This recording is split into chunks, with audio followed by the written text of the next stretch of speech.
the first item on the agenda is the notice and summons a meeting. The second item is members' attendance and apologies. So I'm going to ask the Director, Stephen Gillespie, to take us through both of those items. Stephen? Thank you, Chair. Members, you're hereby summoned to attend the monthly meeting of Business and Culture to be a remote meeting on Tuesday, the 11th of May at 4 p.m. If I can take the roll, Councillor Jason Barr. Here, Stephen. Councillor Raymond Barr. Here, Stephen. Councillor Michaela Boyle. Councillor Shauna Cusack. Shauna's running late, but she will be here. Okay, thank you. Councillor Emmett Doyle. Here, Stephen. Councillor Mary Durkin. Councillor Rory Farrell. Here. Councillor Rachel Ferguson. Here, Stephen. Alderman Darren Guy. Councillor Conor Haney. Sure, Stephen. Councillor Patricia Lowe. Councillor Aileen Mellon. Shaw, Stephen. Thank you. Alderman David Ramsey. Here, Stephen. And Alderman Graham Wark. Here, Stephen. Thank you, members. Stephen, I'm here now. Thanks for that, Stephen. Item 3 on the agenda is the statement for remote meetings. I would like to remind everyone who is in remote attendance that this meeting will be broadcast live via the Council's YouTube channel and will be available for repeated viewing by the public and media. The broadcast will also be available for repeated viewing at a later date. The broadcast may be terminated or suspended in accordance with Council protocol. Members and approved speakers are reminded to only have their mics and cameras on while speaking at the meeting, and to use the chat facility to highlight a request to speak. By participating in this meeting, you're consenting to being filmed and to the use and storage of those images for broadcasting or training purposes, and for the purpose of keeping historical records and making those records available to the public. A copy of the Council privacy notice may be found on the Council website. Item 4 on the agenda is declaration of members' interests. So if you have any interest in any item, I need you to verbally declare them at each item. So next item is Chair's business, and you'll be glad to hear this is my final meeting where I'll be chairing these proceedings. Somebody else is going to have that honour and privilege from next month onwards. I'd just like to reflect on the year, and I'd like to thank everybody for their work, their effort, their commitment and their cooperation over the last 12 months. Thanks to the officer team, thanks to the committee team and the media team. These have all been amazing. At the June Business and Culture meeting last year, I made opening remarks about the challenges that this council would face due to COVID and our sort of hopes and dreams for the year ahead. I'd just like to take stock of that. There's a number of things that I had mentioned that we'd like to see progress over the year. I had mentioned about the city deal and the Inclusive Future Fund, and that funding has been secured and business cases are being developed as we speak. So that's progress. I'd mentioned about the medical school and about McGee expansion, and the medical school is coming online in September, and we've had positive news about health and life sciences coming to McGee. I'd mentioned about development at Fort George and Ebrington, and there are plans in place at Fort George for the medical hub. Ebrington is developing slowly but surely. There's planning permission in place for a number of buildings, and that's been announced recently. And work has started at the hotel, and there's builders there every day of the week, and that's a good sign. I'd also mentioned about the Maritime Museum and the factory gear sculpture, and there's progress there too. And that's going to be discussed later at this meeting.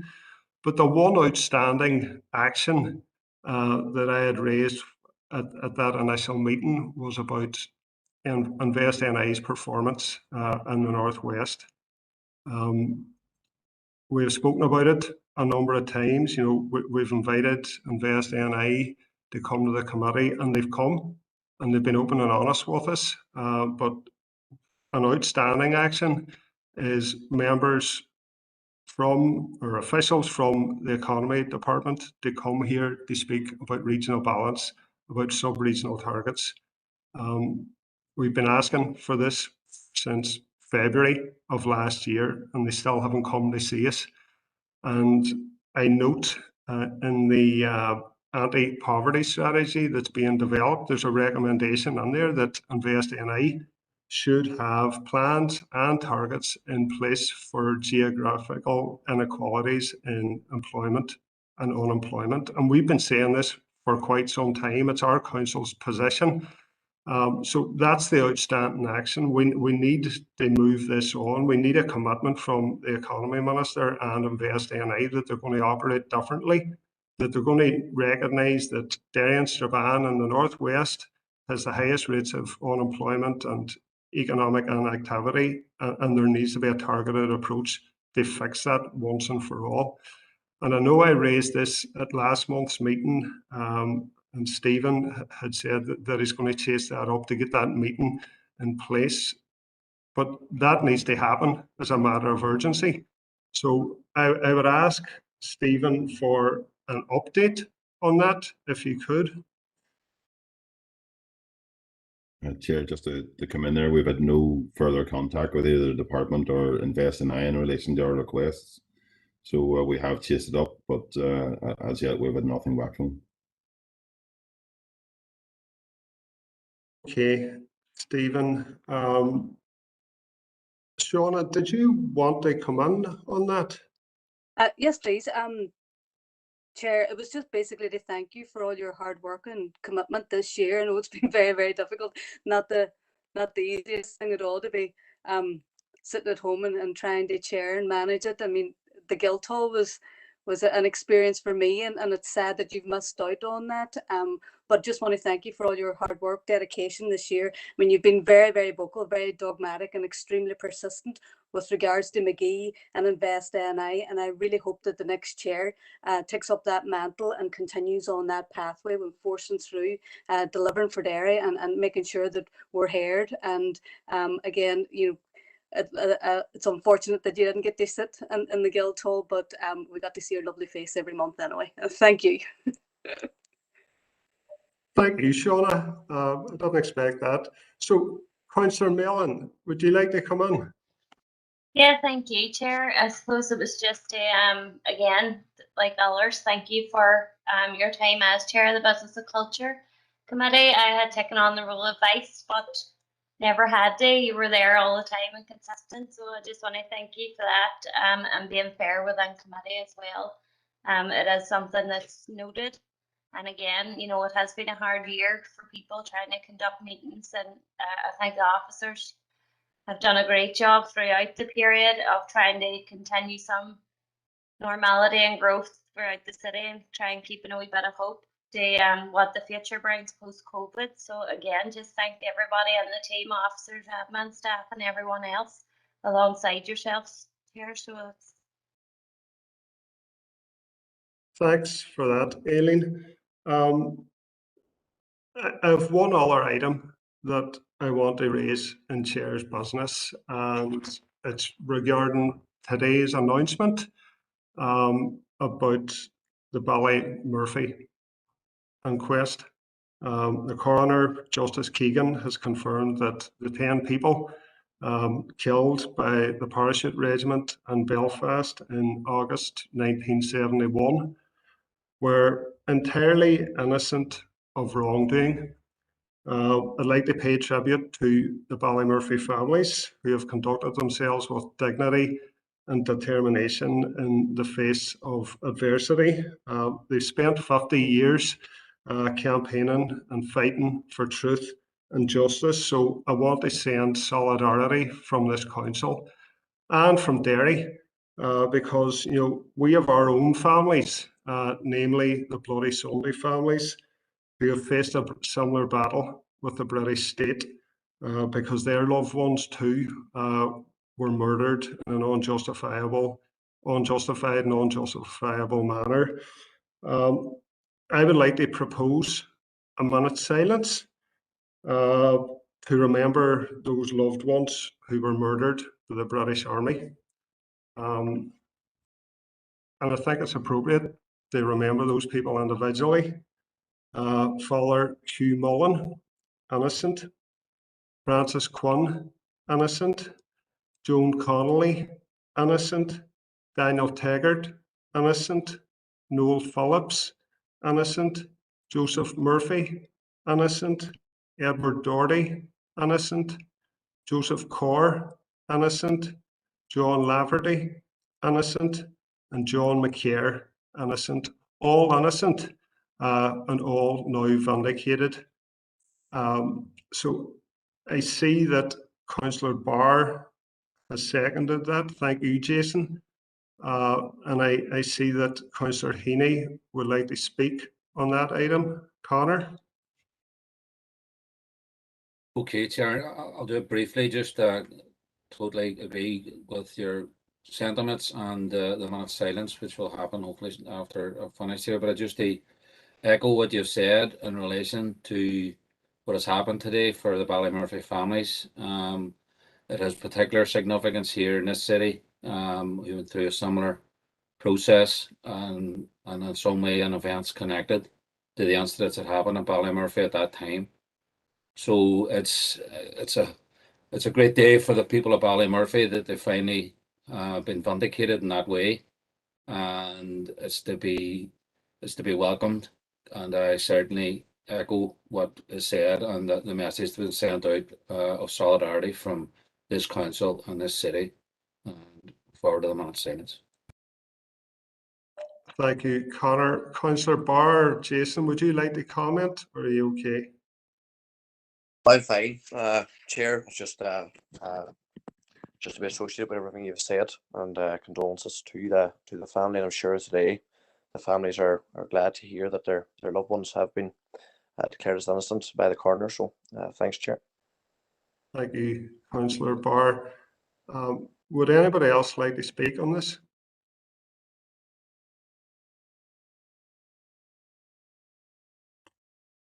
No. So, Stephen, could I ask you to just, I'm not sure the exact process of this. Is it just, would you call a minute silence, or?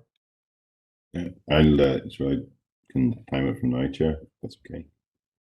Okay, thank you, Stephen.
Thank you, members. Thank you, Stephen. So, in terms of Chair's business, Councillor Doyle has been in touch about an item that he'd like to raise. So, Emmett? Thanks, Chair, and just to associate myself with your previous comments with regards to justice for the Ballymurphy families. Chair, we all received, all council members, I believe, received correspondence from Unite the Union over the last 10 days or so with regards to what's known as the fire and rehire practice. Effectively, it's a tactic used by greedy employers to attack workers' wages, effectively sack them and rehire them on lesser pay and benefits. It has asked us in the letter as a council and as individual councillors to call on the executive to legislate to ensure that fire and rehire practices are banned, to take action against those businesses that might engage in this practice within our city and district. And I think we should hear more about it. But I also think that it would be reasonable for us to put in place a motion here today to put forward our view that we agree with what Unite has been saying. 1 in 10 people over the pandemic have been either threatened with or have undergone practices like fire and rehire, especially young people, especially people who work in personal services. It's totally unacceptable that we as a society have had to put forward so many measures in order to protect the economy, to protect jobs. We've done it here at this committee as best we could, and we have businesses, some of them very large businesses, engaging in this practice. I do have a short proposal, Chair. It is just in relation to what I've said, and I will put it in the chat box. Thank you.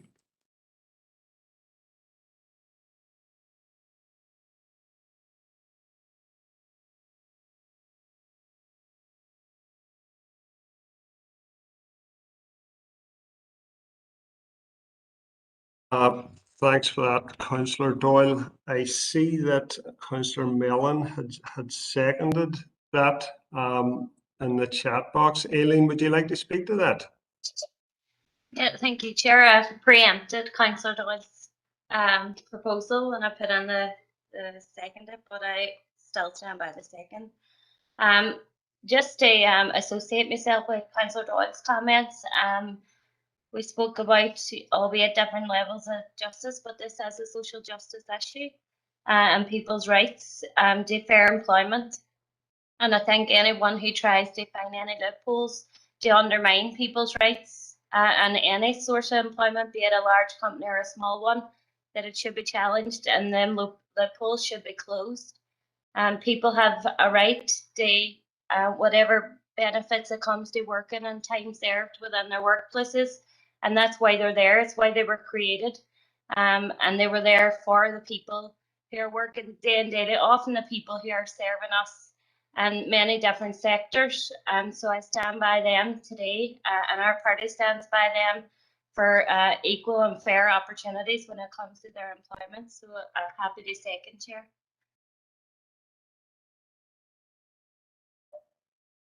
Thank you, Aileen. Next indicated speaker is Councillor Durkin. Mary?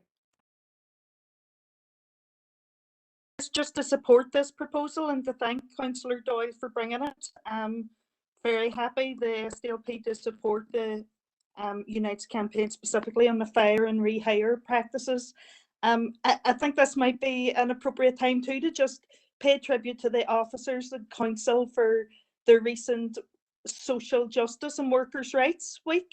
It was another very successful event where various trade union campaigns were highlighted, and I mean there was broad involvement, including Friends of the Factories and other groups. There was and the environmental groups and that, and so that was the second year. Again, it was virtual, and it already seems to be going from strength to strength. So just wanted to pay credit to the council officers there. And while I'm at it, I would also say the same about the Enterprise Week over the last month. Thank you.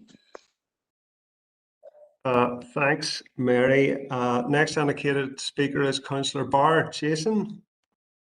Thanks for it's more of a question to see if I would need to declare an interest or not. It's just this happened directly to my fiancée through the pandemic. She was fired and then rehired, so I don't know with that affect me directly. Do I need to declare an interest in this, Chair? So that's all I'm asking.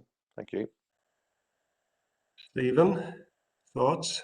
I don't think so, Chair. It's not a pecuniary interest. It relates to relative or the fiance. So in this state, I would say it's okay.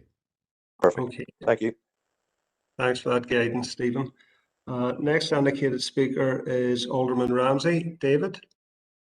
Thank you, Chair. Once again, just to support the motion and thank Councillor for bringing it to floor, and obviously show solidarity with the people who ended up in this position, especially after the efforts that were made by government to make sure that people could be kept in their jobs 80% of their wages.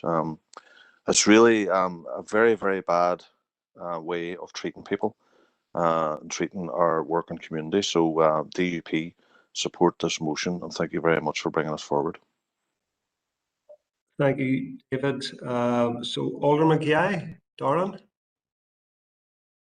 Thank you, Chair, for letting me in. Fully supportive of Councillor Doyle's motion. Agree with the previous speakers on what they said there. With obviously furlough and all introduced to keep people in employment. Scrupulous businesses have taken advantage of that and used the lockdown to fire and rehire.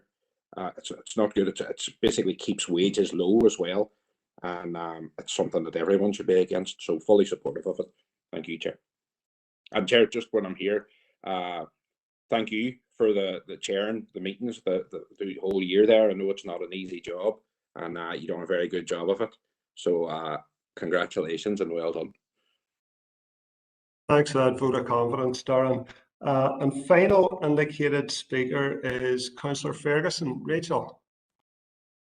Thank you, Chair. I'm happy to support this proposal. I think it's an awful practice, and I think especially in a time where we've just come through a pandemic where people have lost their jobs, employers are using that to their advantage, and people feel that they have no other choice but to go with the process. And it's usually our younger employees, or even our more our employees like women who have childcare responsibilities and maybe not be as flexible, that are then having to be fired and rehired. So happy to support the proposal. And again, Chair, congratulate you on your term as Chair, because you have been very fair and you've been very good. So just well done, and hopefully the next Chair will be as dogmatic too. Thank you. Thank you, Rachel. So I would just like to echo the sentiments of everybody. This fire and rehire, it's completely despicable. And I do think that Stormont should legislate just to say, no way, this cannot be allowed to happen. There's a lot of excellent employers out there, but there are some unscrupulous ones that are going to try and save a penny here and there. They make more profit for themselves. So in terms of workers' rights and defending people's contracts, Stormont needs to step up and actually change the law to ban this practice once and for all. So there's been no dissenting voices, so I'm not going to take a vote on this. Councillor Doyle, your motion has passed. Okay, so Emmett, thanks for bringing that. It's a really worthwhile motion, and I hope it bears fruit. So next item on the agenda is item 5. So it's the annual it's item 7, the annual service plan. And to take us through that, we've got the director, Stephen Gillespie. Stephen? Chair, sorry, you skipped over matters arising from the minutes for the last meeting. I was doing so well. Okay. I think I've missed that in all my meetings. So matters arising.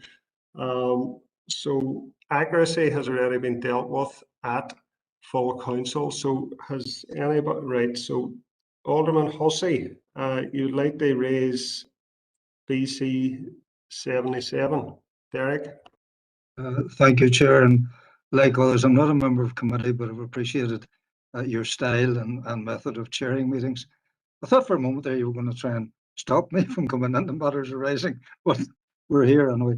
On BC 77, which is regarding car parking, paragraph 6.7 refer to Newton Stewart, and I suppose it follows on from Councillor Maguire's motion reference regeneration of Newton Stewart. Can I ask the director if he's received from myself a potential site within Newton Stewart, and has there been, if so, has there been any investigation of that particular site. I have another matter arising under BC 79, but with your permission, Chair, if Stephen could deal with that one first, thank you. Chair, yes, just to come in. I have received that email, and as yet, as I explained on the phone, Alderman Hussey, that will be incorporated into the overall plan when we're looking at Newton Stewart, but I have looked at it and I see where it is. So in due course, we'll be investigating that, and I'll keep you informed. Thank you, Chair. Thank you, Stephen. Also on BC 79, I had asked for information regarding the DEAs from which learners who attended courses were from, provided consent had been granted to share this information. I haven't had that information yet. Can I have an assurance that it will eventually be sent out? Thank you, Chair. I can come in there, Chair. Yeah. Consent.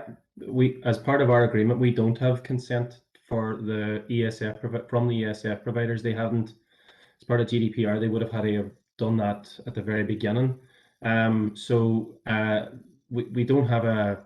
They're not obliged to share that with us. But what we can do is potentially, in a collaborative way, work with the ESF providers to try to understand, you know, the broad information, but as per GDPR, we don't have consent around that issue. It's not part of our letter of offer.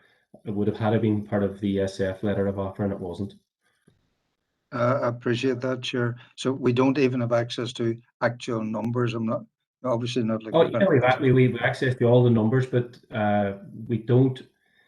At the outset, we didn't specifically ask for, not even if we had, they would have had, if you know what I mean, ask could they share that information with a third party. It's not part of the actual agreement. But as I say, we have an ESF forum. It's a very, very good, very collaborative forum. And we might be able to work with them to try to understand broadly percentages and that type of thing without contravening any GDPR. We have another ESF forum meeting scheduled in a couple of weeks, and it'll be on the agenda, or we'll bring it up under AOB in relation to that.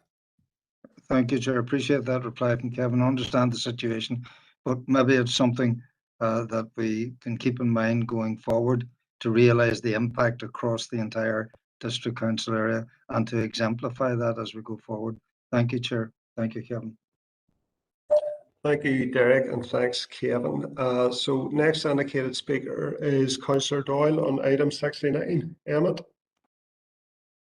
Thank you, Chair. Yeah, I suppose it's non-attendance by Department for the Economy, but in a related farce, I would call it. The Minister for the Economy has launched today an ambitious economic vision. I don't know if anybody has had a look at it. I would call it an ambitious economic vision for Belfast because there isn't any focus at all regionally on the future of the economy, which reflects the work that we've been doing here. In fact, the word regional only appears twice. And of course, shock, horror, the word Belfast appears 4 times more than Derry does in the report itself, which actually appears 0 times. You know, all this talk of future-proofing the economy comes at a time when we are coming out of a pandemic that has shown the glaring inequalities and gaps in our economy when it comes to regional growth. And we've spoken about it again and again at this forum, and we've communicated with the Minister. I don't know what else she wants from us in terms of moving forward, but what we have to, I think, get to grips with here is that it's now well past time. And Chair, you're right in what you said earlier with regards to their engagement and that of some of the arm's length bodies of the Department for the Economy. If this is the kind of nonsense that is coming out of the Department for the Economy, whilst at the same time, like you said, and like people have been saying for decades, Derry languishes at the bottom of many records and at the top of many more, which we don't want to see. And then we hear then today, for example, that the Minister wants to invest in economic growth for the next 10 years. I, for example, have had people on to me this week, young people trying to get apprenticeships in plumbing, because that is obviously something that they want to progress with. They've done their learning, and the Minister just seems to be completely oblivious to the needs of the economy in the Northwest. If young people here can't get apprenticeships on, core trades, there's not much point her talking about putting in very high-tech business structures that were only going to benefit Belfast. I do note that one of the things actually in the document as well was relation to how good our infrastructure is. I genuinely think we should ask to send a letter to Diane Dodds to ask her what planet she's living on, but I doubt we'll get a response to that either. But I just think it's important to note. Thanks, Chair. Thanks, Emmett. I have glanced over the report. I know it's 45 pages and it was only released today. I'll probably, if I had read it in detail, I may have raised it in Chair's business, but I have to admit, I haven't read the whole thing. I've sort of skimmed over it, looking for something about regional balance and targeted investment in areas with high unemployment. Nothing jumped out at me. I see that there's 10 guiding principles, and number 4, and I quote, is to provide a fair distribution of opportunities for all of our people. That's what we want, but how is this report going to deliver it? We need to get the economy minister down here. I know that before she had said, our officials would attend, and they haven't come here to speak about regional balance or regional investment. So, Stephen, on the back of that,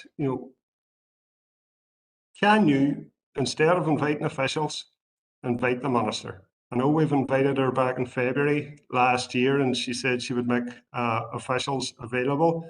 But I think we should extend an invitation to the economy minister to come and speak to us about her plans for the Northwest. And I see that Councillor Haney has seconded that. Would you like to comment, Connor? Okay, thanks, Chair. Well, I agree totally with the sentiments that have been expressed so far about the apparent lack of interest from the Department of the Economy in Derry and the wider Northwest. It's been a long-running issue, but it seems to have intensified, particularly in this term of the Assembly. And we've seen the ridiculous comments from Diane Dodds in relation to the movement of life sciences to McGee, and the fact that was a negative move in her view, and was looking to meet with Ulster University on the back of it. So that sort of symbolised for me the total disregard for the needs of the citizens of this city, and the wider strategic plan that we're all trying to put together to move this place forward and away from the awful statistics that we've been living with for decades. So that's why I seconded the proposal. Now I would doubt that we will get a successful response if officials are able to sit on their high horse and not be willing to come and speak to this committee or to this council. So unless the minister decides to take a different approach, we will see.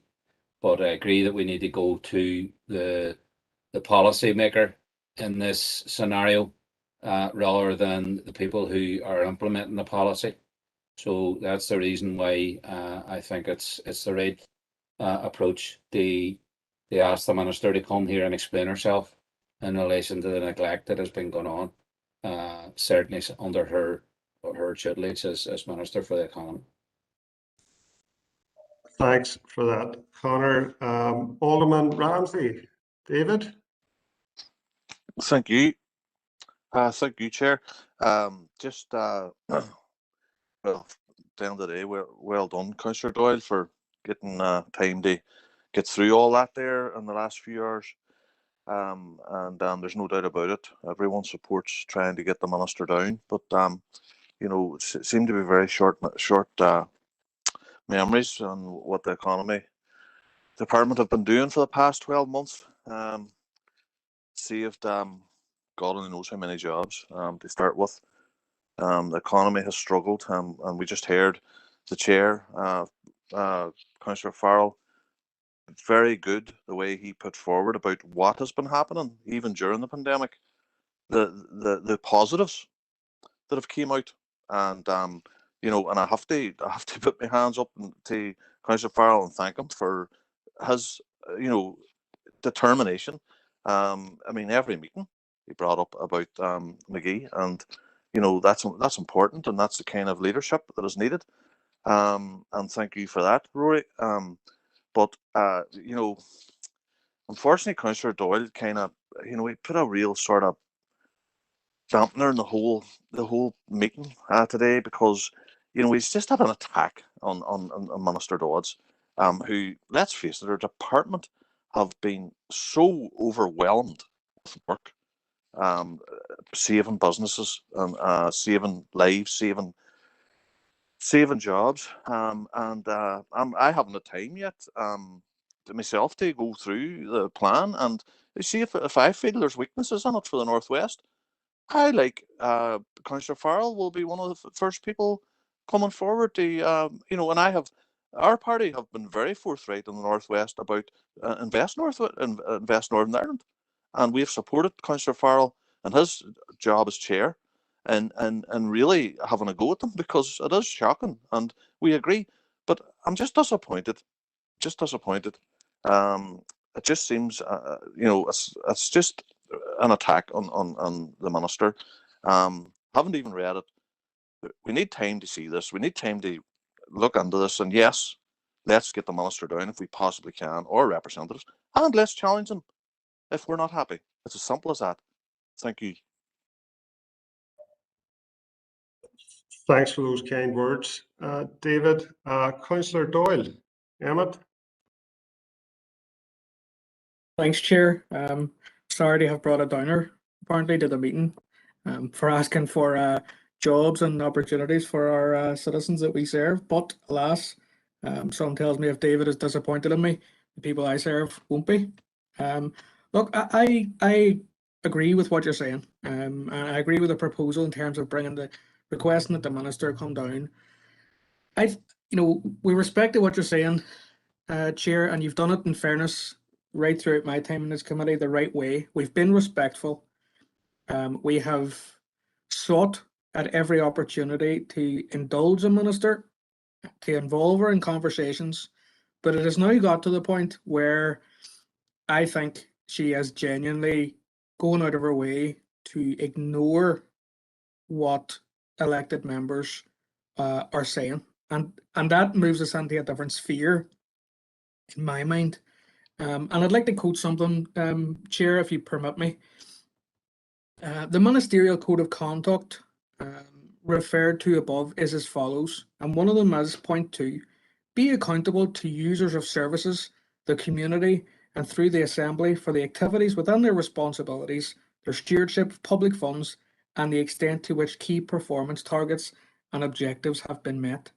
Now, we've asked umpteen times now for the minister to come and our officials to be accountable to the community via us as community leaders, and she's not done that. And I have to say, you know, whether David or the DUP like it or not, that is a breach of the Ministerial Code of Conduct, because it's there in black and white.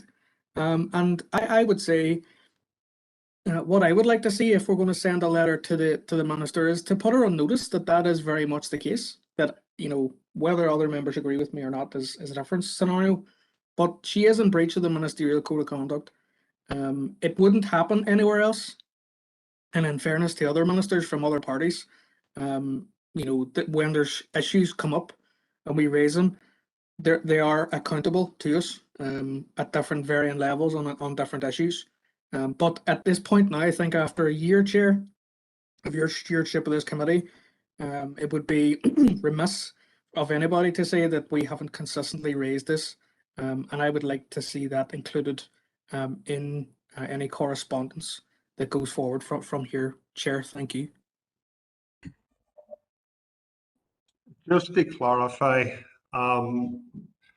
we had initially invited, and I don't have the exact wording in front of me, but it was as a result of a motion in February 2020.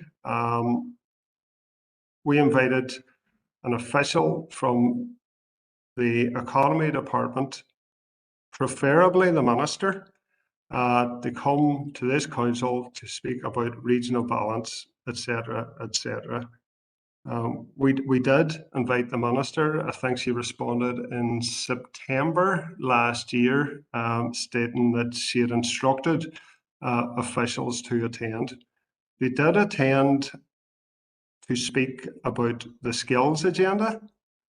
They unfortunately did not attend to speak about targeted investment and regional inequalities. I'm not one to defend Diane Dodds. I'm not. But I don't think we need to put that in the letter. I think an invitation to come to this council to discuss all these issues that are high on our agenda would be sufficient. I don't think, with all due respect, Emmett, that needs to be included. It just needs to be an invite, and that's what I would be asking Stephen to communicate to the Minister. And I hope you understand that, Emmett. So, Alderman Hussey, Derek. Thank you for allowing me in, Chair. And can I concur with your previous remarks? I think the invitation is there. With regard to the code of conduct, I think Emmett needs to remember what he actually read, to be accountable to the Assembly, not to local councils. So, I mean, we're trying to persuade the Minister to go beyond and to respond to a local need in our area. But I suppose one could ask the question, well, what have our Assembly reps, both for Foyle and West Tyrone, covered by our area? What have they been doing with regard to engaging with the Minister on the issue? But I support the idea of bringing the Minister to Council, and I personally would like that invitation to include the Permanent Secretary. Councillor Haney referred there to the policy makers, and sometimes I feel that personal secretaries, the ministerial personal secretaries, are very influential in determining policy within the department. But it would be a most welcome step if the Minister would agree to come and to address the genuine concerns that exist both in this chamber and outside with the people that we represent. Thank you, Chair. Thank you, Derek.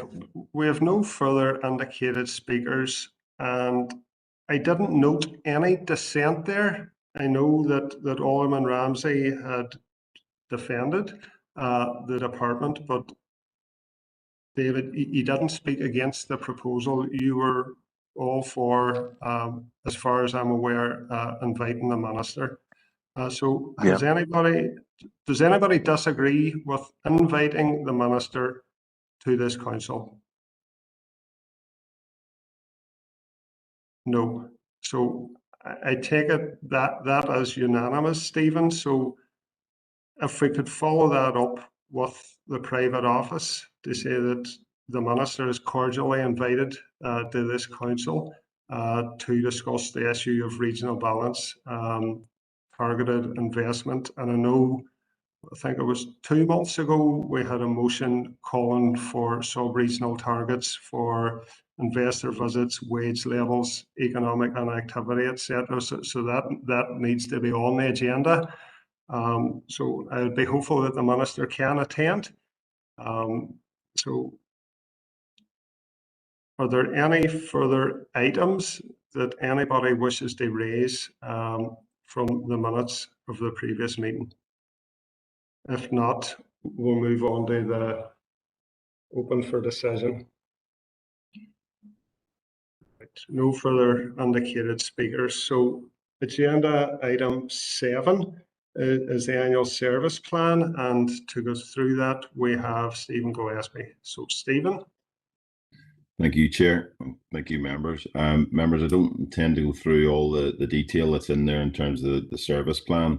A couple of things, obviously, the highlights are in the report, and they're there for comment, clarification, or any members' consideration. Obviously, we only got the full service plan out yesterday, so there's a lot in it. So what I propose is to amend slightly what the paper in terms of we're seeking your adoption today, rather than seeking an adoption on something you only got consideration of yesterday. I propose that it would be adopted as part of the minutes at full council. And between now and full council, we can obviously take any further comments if members have, or any queries or clarifications. If any of those cause a major rewrite or something we need to change, then I would communicate that to members, and we wouldn't adopt it at full council. We would just bring it back to this committee in June. But at the same time, we're happy to take any comments or any clarification today. Either myself or Kevin and Nadine will be able to help. So thank you. Thanks, Stephen. So first indicated speaker is Councillor Haney. Connor. Thanks, Chair. And I think that's a sensible idea, Stephen. Just there is a lot of detail in there, and I think it's appropriate to give the wider members time to digest it and take it on the full council rather than doing it here today. But just it's not a comment or it's not a query, it's just a comment in general. And it's really, again, on the back of the previous discussion. Obviously, this city, like everywhere else, has gone through an extremely tough period. And we do need a comprehensive plan of recovery, of how to come out the far side of it. Hopefully, as we come through this pandemic, and this does put together a roadmap. And given, as I say, the previous discussion that we seem to be not referenced in any significant way in terms of the Department of the Economy's proposals for coming out of COVID, then we need our own proposals and our own plan to deal with our attempts to do that, while we're trying to ensure that the Department of the Economy change their policy and address the real systemic issues that need to be addressed. So I broadly welcome this, Stephen, short of going to full council for people's specific views on any particular elements of it, but it's good to see that officers are working hard to try and ensure that this council is ready for the period ahead, and on the best foot we can be to try and maximise any recovery that's coming at us. Thank you, Chair. Thank you, Connor. Next indicated speaker is Councillor Boyle. Michaela. Thank you, Chair, and just to take the opportunity to also thank you for your work that you've done on chairing the committee thus far, and it's been great working alongside you. No, it's just to make a comment, that's all, just that's within the report, just, and I suppose to give praise to the Strabane bid. They've been working, I suppose, alongside a lot of businesses throughout the pandemic, you know, in terms of engaging with the business and traders, and obviously they're, you know, in terms of getting, I suppose, them back into business again, particularly the local businesses. But they've been doing a lot of great work. Their social media platform has widely been utilised in terms of engaging with the local community and everything else. So it's just to pay kudos to Strabane bid and the chair of Strabane bid also for the work that they have been doing in that regard. So thank you, Chair. Thank you, Michaela. I see Alderman Hussey has declared an interest in terms of COVID recovery and revitalisation.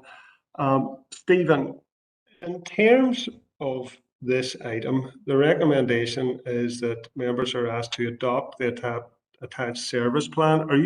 Do we need a proposer and a seconder for this, or would that be done at full council? I think what I'm suggesting is that will be done when we approve the minutes at full council. So the proposer and seconder, subject to any further member comments. So that gives space for anybody to come back to us. if there's any substantial change or if we need to alter the plan in any meaningful way, we will communicate that to members and make sure it's not approved at full council and it's held over until June.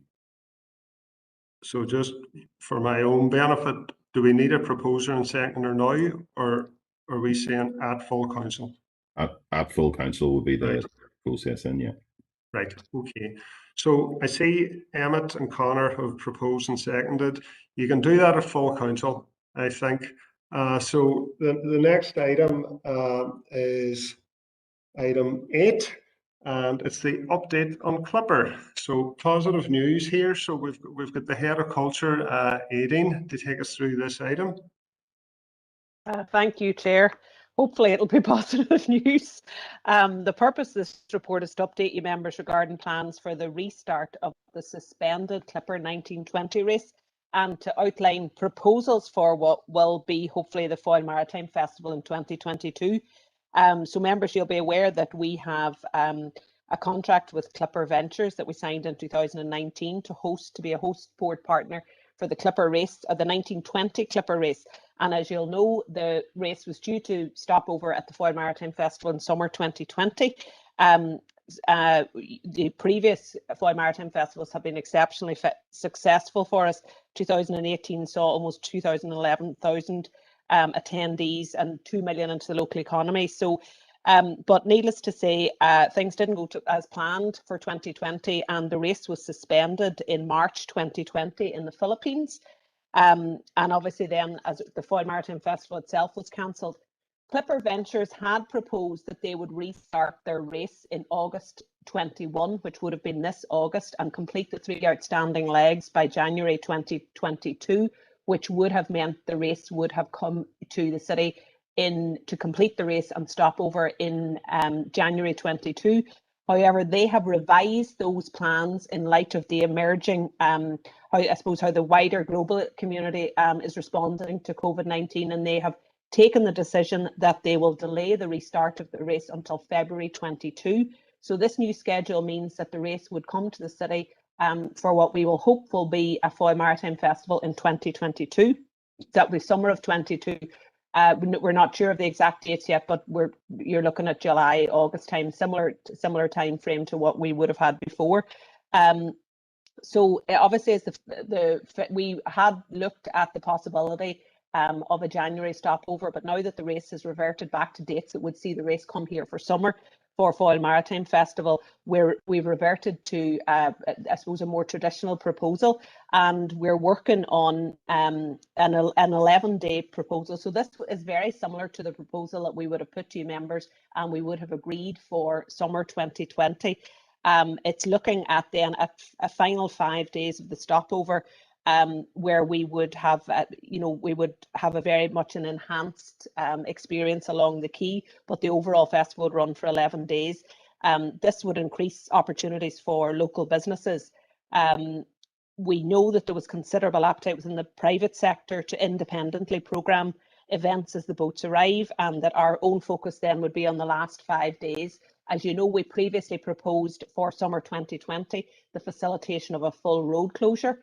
And again, following the 2018 event, this was identified as a priority for the festival going forward, primarily for health and safety reasons for Queen's Quay, but also really we know that it will enhance and facilitate the experience. So it is our proposal. We don't think that we would be able to go for an 11-day road closure, but we are hopeful that we'll look at a 5-day road closure. And with the developments of the River Park, which you'll be aware of along Queen's Quay, we think that will further enhance the experience and the overall proposal for that whole area to be pedestrianised for the period of the festival. We are obviously, we know that facilitating large crowds in a manageable, controlled manner is going to be of even more importance. So, making that space available will be key. To have those 5 days of closure, and I suppose the caveat in all of this is that we are, we're waiting to see what likely restrictions may be in place. We hope that there won't be any, But I think we're very conscious of the fact that the reality of it is that there may be still some form of social distancing, or certainly some form of being particularly careful about how large crowds are managed. So the caveat for all of this planning is that we're taking that very much into account. As you know, we work very closely with our strategic partners, particularly the Foyle Port, the Lochs Agency, Visit Derry and Tourism Northern Ireland, on the development of the festival itself. And we will establish a steering group as we generally do for those partners that I will chair. A range of services have been procured by tender for the 2020 festival.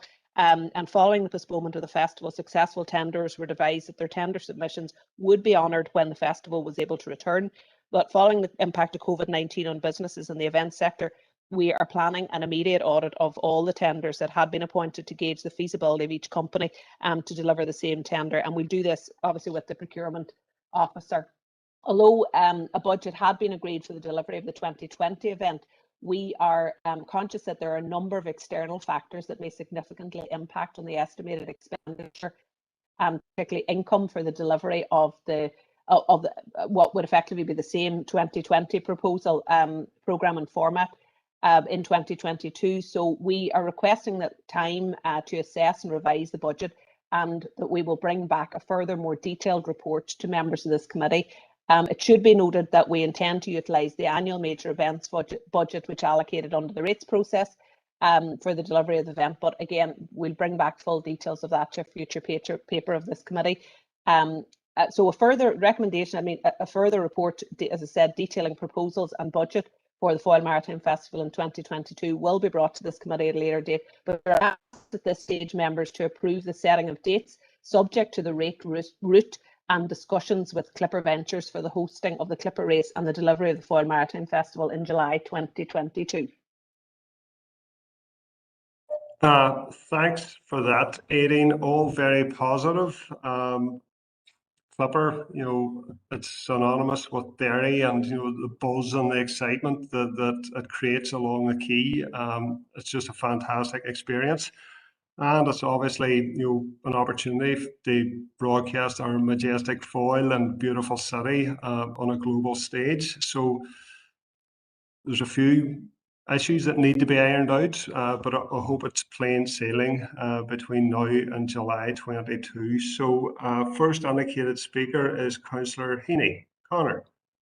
Okay, very briefly, Chair, thanks for bringing me in.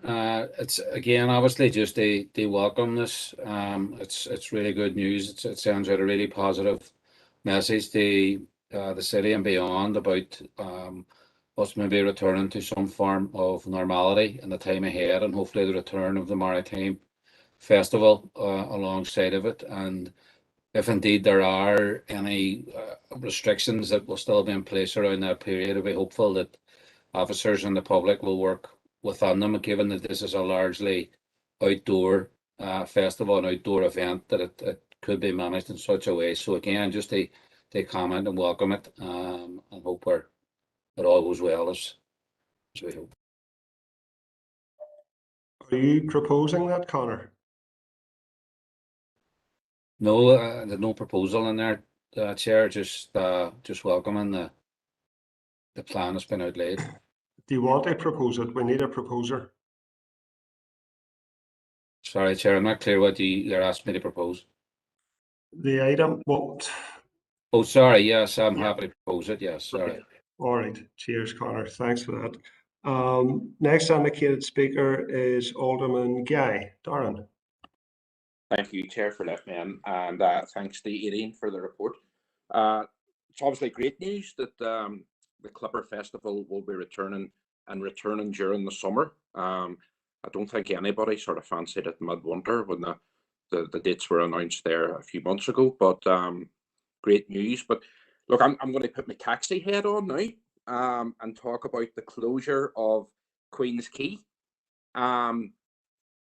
I know the thought of that fills taxi drivers with dread in this city, but it can work, and I'm sure if council will work with DFI roads and sorting out the traffic flow on the Strabane Road, especially the crossroads at Clarendon Street. Now, obviously the light sequence in there, but if you're going to can I come up just suggest something here? You're going to close the Queen's Quay, which I think is ideal. Close Lower Clarendon Street. Close also from Clarendon Street to Queen's Quay, one way only. And you can make Strand Road straight through. You don't have to worry about them set of lights. You can just keep it this traffic flowing at that Clarendon Street junction. Something to talk with DFI roads over, but I think it would keep the traffic flowing in the city. Thanks, Chair. Thoughts on that, Aideen? Yeah, I think they're definitely worth considering, and it sounds like Alderman Guy just nominated himself onto a subcommittee for the Maritime Festival there. Okay, thanks for that, Alderman Guy. I see Alderman Wark has seconded the proposal in the chat box. Next indicated speaker is Councillor Doyle. Emmett. Thanks, Chair, and thanks, Aideen. I second Darren's nomination onto that subgroup. No, what I would say is I think this is great news, Aideen, and your team deserve a lot of credit for being able to bring this around at a time when everything is opening up, to give people that sense of hope that things are going to open up again. What I would say is that I suppose my issue is around the same as Darren's, but it's that some of those businesses that are fronted on to Queen's Quay, for example, have adapted a lot over, particularly some of the restaurants, have adapted a lot over the last year and a bit to focus on a lot of their business being takeaways. I would like to see, if at all possible, some engagement with them to see how we can still facilitate, if they're going to be doing deliveries, for example, how we can not disrupt that. Just given that people are still, and businesses are probably still going to be fairly fragile for a while yet. That would be the only thing. But great news. I think I was looking forward to that more than I was looking forward to hearing from Robin Swan about lockdown. So I'm delighted to hear it, Aideen, and great job, and pass it on to your team. Thank you. Just to be clear, I mean, there will be full consultation with those businesses, as there always is, as part of the Maritime Festival plan. So we hope that where there are any implications for those businesses, that the benefits far outweigh any of the disadvantages that are temporarily put in place. So that's generally how we operate, but we do it in full consultation with those businesses to make sure that they get the benefits that are available to them. Thanks for that, Aideen. Next indicated speaker is Alderman Wark. Graham.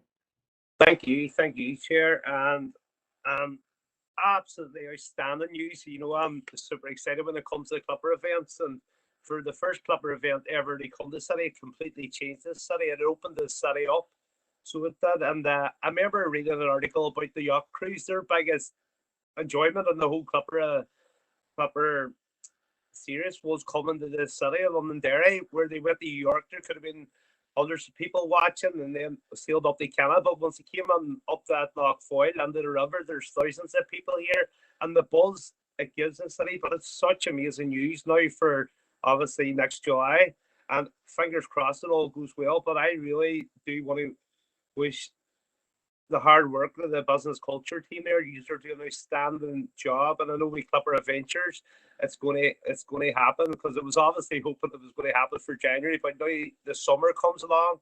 Hopefully we have the sun shining like that there, and I really do look forward to it. And I think it's really, really positive news for the city and through the future. Thank you. Thank you, Graham. Next indicated speaker is Alderman Hussey. Derek. Thanks for permission to come in. Totally agree with all of the remarks with regard to the vibrancy that is brought when the Clipper appears in, particularly when it is combining with the Maritime Festival. And I know of happy memories of the last time it was here, and I'm sure Councillor Boyle, it was our joint year, as Mayor and Deputy Mayor, and I'm sure Councillor Boyle has many pleasant memories of that particular period. Anyone know that one of the issues that I have is the distribution of the benefit to the wider council area. This is a Strabane, Derry City and Strabane District Council area event. And is that being looked at in any way, where ancillary events perhaps could enable benefit to the wider district area to be fed in to the overall Clipper Festival? Or is the very nature of it such, sorry, it's tied to the Foyle Basin? Thank you. Aileen? Yeah, well, I suppose the very nature of the core programming is it is tied to the Foyle Basin. I suppose one of the wider benefits for the overall council area is the revenue that this would bring into a number of businesses, albeit some of them are directly within the city, but I suppose overall generally that support for the rate space council area is can only be a good thing. It's difficult for events like this to spread, to spread right across the entire council area. I think we're always keen to work with partners with complementary activity or anything that enhances the programme right throughout the city and district. So, we do that with the majority of our events, and over the last number of, particularly Foyle Maritime festivals, we have seen a great increase in the not only our public sector partners, but private sector as well have really stepped up and are taking on now a lot of the programme. And so as a local authority and as council, we're focusing on the core elements of the overall event. And I suppose that there's an opportunity there for any business or organisation right throughout the city and district to participate in the overall programme, and it's something that we'd very much welcome and are happy to seek out. By their fruits you will know them, we wouldn't see. Thanks. All right, thank you, Derek. Next indicated speaker is Councillor Cusack. Shauna. Thank you, Chair, and forgive me spelling there. I'm not a bad speller, I'm a very bad typer. Obviously, on behalf of the SDLP, we want to welcome this. It is fantastic. I don't need to continue and repeat everything that everybody said, but it is absolutely vital to our tourism offering. We've seen before how it just illuminates the area, the city, the Foyle, the district. Derek, it brings so much to the area, and that's what we need. We need events like this to encourage people, and as you already said yourself, Chair, to showcase Derry and district on a global stage, because the impact of COVID has really crucified and decimated our tourist offering, and it's going to take a long time for that to come back. Hopefully this time next year we'll be in a better place, everything going well and everybody sticks to the rules and people get vaccinated.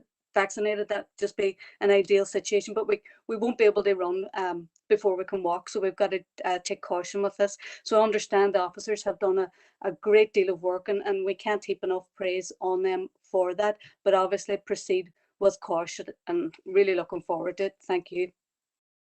Thank you, Shauna. And final indicated speaker is Councillor Barr. Jason.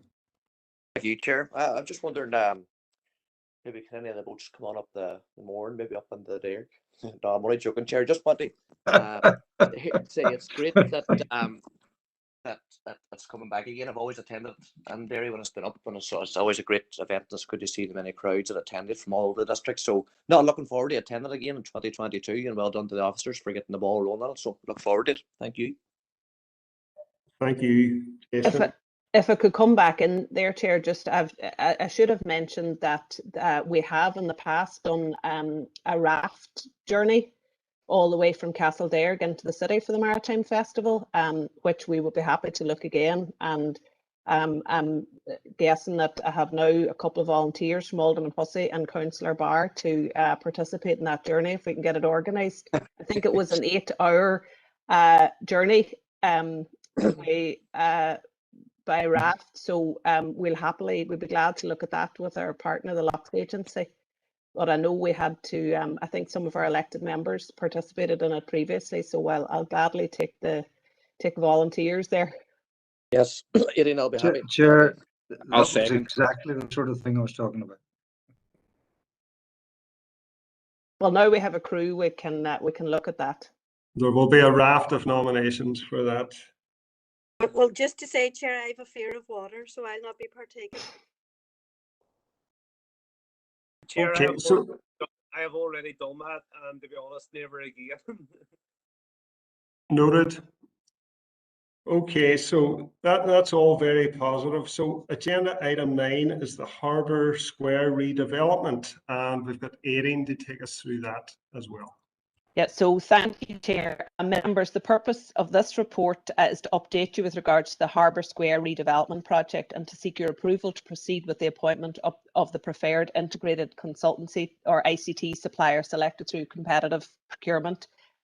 You'll know that the Harbour Square redevelopment project is an integral part of the Central Riverfront Development Plan outlined in the City Deal proposal. It'll see the creation of a high quality public realm that links the historic core of the walled city to a new, attractive and lively riverfront zone. The redevelopment project will incorporate a dedicated public artwork reflecting the industrial heritage of the city. So you'll know that this project is part of what is going to deliver what has been known as the Factory Girl sculpture. The redevelopment of the Harbour Square is consistent with the strategy of government agencies with the Northern Ireland Programme for Government, and Council have agreed a project delivery methodology in partnership with the Department for Communities and the Central Procurement Directorate based on a two-phase process which is set out in the report. The total global cost estimate for this project is around 1.4 million. Council have secured support from the Department for Communities to appoint an ICT tasked with the delivery of the project from REBA stage 0 to 7. Council agreed a match contribution as part of this initial phase, and Council officers will compile and submit a subsequent funding application for the capital element of the project to deliver phase 2. The procurement selection process for the ICT is now complete, and it's proposed that the preferred supplier will be secured under an NEC professional services contract to enable the project to advance. One of the defined tasks for the ICT is the preparation of an artist's brief incorporating all relevant project parameters, including those relating to planning.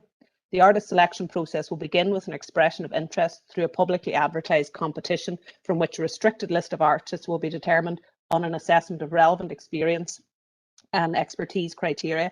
The restricted list will be invited to submit detailed concept proposals for phase 2. The restricted list will receive a fee upon the submission of their concept proposal. The assessment of the shortlisted submissions will identify a preferred artist based on that brief. The phase 2 submissions will be sufficiently detailed to allow the winning concept to be presented for planning approval as an integral part of the overall regeneration scheme. The award of the full commission will be subject to the securing of full planning permission and upon confirmation of required capital monies. The initial procurement call for an ICT supplier through PQQ secured 11 responses. 6 eligible potential suppliers were selected at random to receive the ITT. The subsequent tender submissions were assessed by an officer team with a final moderated scores awarded on the basis of defined quality and cost criteria. This process identified the highest scoring ICT supplier, anonymised as Company A. Details regarding the preferred ICT supplier will be submitted in a subsequent paper for information. For the members you're asked, the recommendation is for the confirmation of the appointment of Company A as the ICT for the Harbour Square redevelopment project, subject to the completion of relevant procurement processes, the fulfilment of procurement requirements, and the conclusion of the standstill period. Thanks for that, Aidan. So really positive news. You've 2 items in a row that are really, really welcome. It's fantastic that we've appointed, or we're in the process of appointing, a consultancy team to deliver this project. So we've got the wider Harbour Square redevelopment, and at the heart of that, we've got the public artwork, which is commemorating the legacy of the shirt factory workers in this city. And we owe it to the factory girls to get this right. You know, they've been disappointed in the past. So this is really positive news. So I have just 2 questions. In terms of timescales, the first phase, when would we expect planning permission to be submitted? And then hoping that planning permission is granted. When could we expect the project to be complete? And the global cost is 1.4 million. What's our contribution to that? If you could, please, Nadine. We are expecting, we expect the company to be appointed within a matter of weeks. We are looking at a completion date at the end of 22. I just need to confirm that, because there's obviously, there's obviously some details we need to work out. Our contribution to the initial phase is 10%. I think from memory, that's Stephen, I think that's 17,000 that was agreed at the last paper. Yeah, that's correct. And just in terms of timescales, just so we're clear, the end of stage 1 is at the end of the financial year. So we would, the aim is that planning permission would be submitted by the end of March 2022, and then that takes into phase 2, where we would bid then for the further capital money to complete the project for the financial year 22-23. So all being well, Harbour Square will be redeveloped, and we will have the public artwork by March 23. Yeah, that's the plan. All right. So first indicated speaker is Councillor Logue. Patricia. Thank you, Chair, and thank you, Aileen, for that report. And it certainly is another good news story for this council district. I do have to mention that, it is great that 1.4 million is quite a lot of money, and I would like to also thank the Department of Communities for once again, stepping up the mark. We certainly are in another step in the ladder of seeing this project to fruition. I did have a question around the timescales there, but Stephen has clarified that. But just another wee bit of clarity, Stephen, if you could, or Aileen, just whoever, and it is about the factory gear sculptor. I was always led to believe that was maybe a different pot of money, and it was 2 different projects. If I'm not right there on that, but if you could just maybe, I do know that planning permission has already been given for the factory gear sculptor, but I was told, I seem to remember being advised that even though the sculptor could maybe go ahead, that this then could follow, the one didn't depend on the other. So maybe just a wee bit of clarity around that. But I just would want to propose anyway, we accept the recommendation to move forward in that. But if just a bit of clarity around those 2 projects. Thank you. Yeah, I'm happy to come in there, Chair, just for clarity. I mean, we had talked that to ensure, because I know members are very keen that the artwork progresses and wouldn't want the artwork to be held back, because the overall scheme, we couldn't get budget for everything. And about what we had to do with CPD and the procurement strategies, they're one project. However, as we move, so we get planning permission for the entire scheme, which will include the artwork, and the artwork will be fully scoped out with maquettes and everything, so it'll be clearly there. What we've agreed with the EFC is, if we then find that in terms of bidding for capital, there is any difficulty in the overall scheme, we would then bid for the money for the artwork only. But at this stage, DFC officials are very confident that we will be able to get the whole lot, and that is their preferred route, is to do everything at once.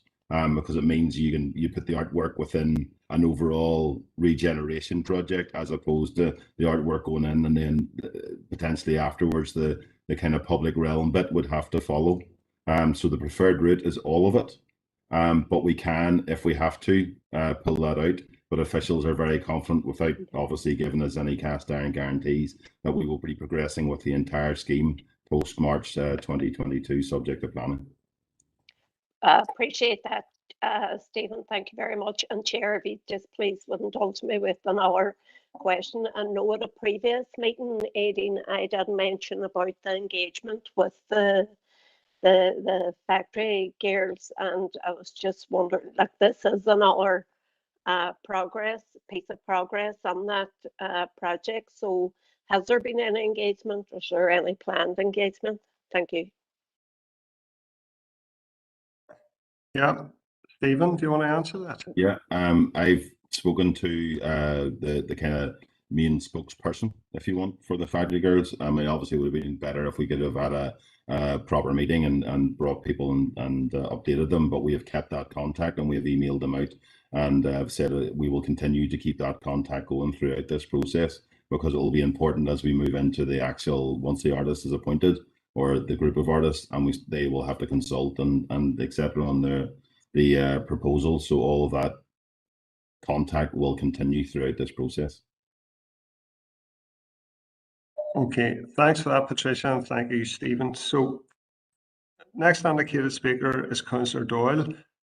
Emmett, I know that you have proposed this in the chat box, but Patricia has already proposed the item, so feel free to second it if you wish. That's sound, Chair, and I'll second it, no problem at all. I suppose one of my queries was just Patricia got there before me around the funding mix, because I know there was issues before around monies from the EFC. I'm glad to hear that that's the case, Stephen, and I know that it's really important as well that we keep the stakeholders, all the stakeholders, updated in terms of if we do need to go down the route of splitting the project, even if the EFC are happy to do that, that we still ensure that the messaging going out from council is that we're moving ahead. This is another really positive story. It's great to see. Yeah, it was mainly just about the engagement as well. If we could keep the stakeholders as engaged as possible, that would be great. And yeah, Chair, happy to second. Thank you, Emmett. So does anybody else want to comment on this item?